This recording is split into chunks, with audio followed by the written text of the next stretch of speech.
My Mother Talks to Trees, Part 2. We had some technical difficulties with space on my phone because I hoard pictures. So I'm going to just keep reading.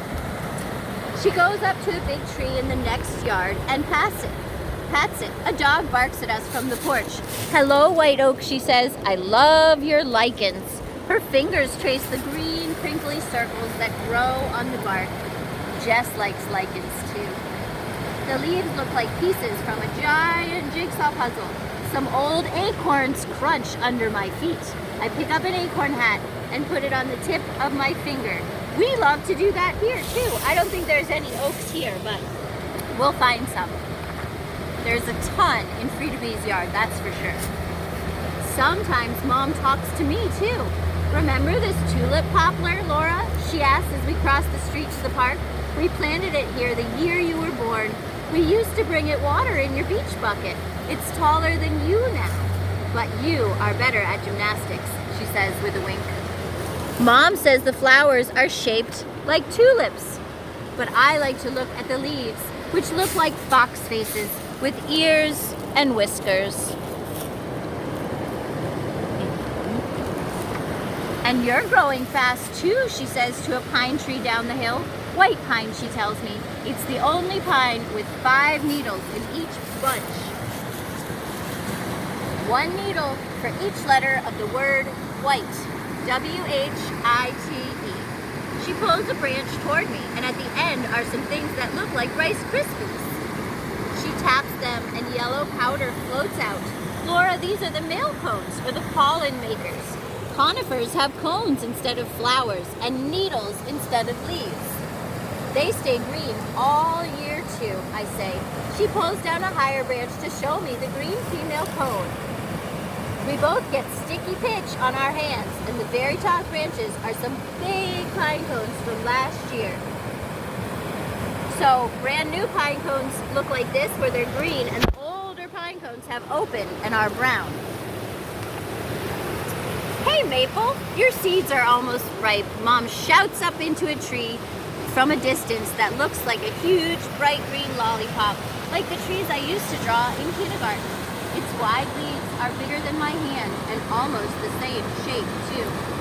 She picks a few seeds and we throw them up in the air. They spin on their helicopter wings. Mine goes further than Mom's.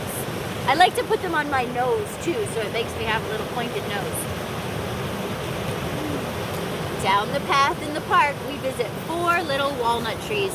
3 are as tall as I am, and the 4th one comes up to my waist. Mom and I planted them on Arbor Day last year, and I carried milk jugs of water for the new trees. They look just like sticks then, but now each one has a little umbrella of leaves. You all outdid yourself, said Mom. What graceful long leaves. I hope you like your new home. And then she adds, in just a few years, we'll be able to gather your delicious nuts.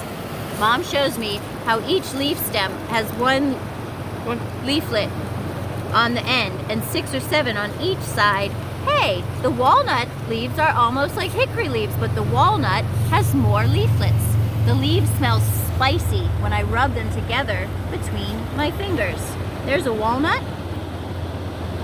What did you find, Charlie? A butterfly. Yeah. And another one. Oh, there's another one up here too. And we found our little friend, the ladybug.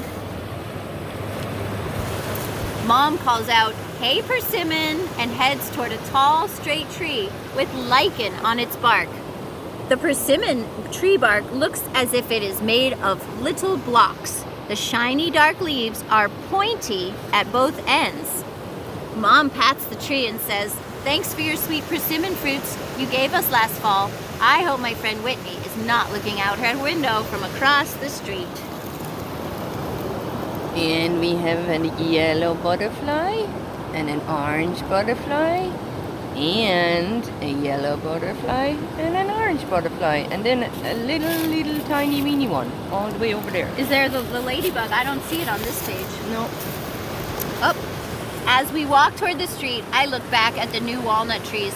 The bigger ones are standing tall and strong, but the small one is drooping a little. I run back and stroke one of its new leaves.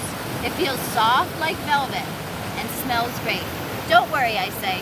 We'll be back. I hope that you are like her mom and talk to trees and take care of trees, because what we have is this earth, and I know you love it as much as me.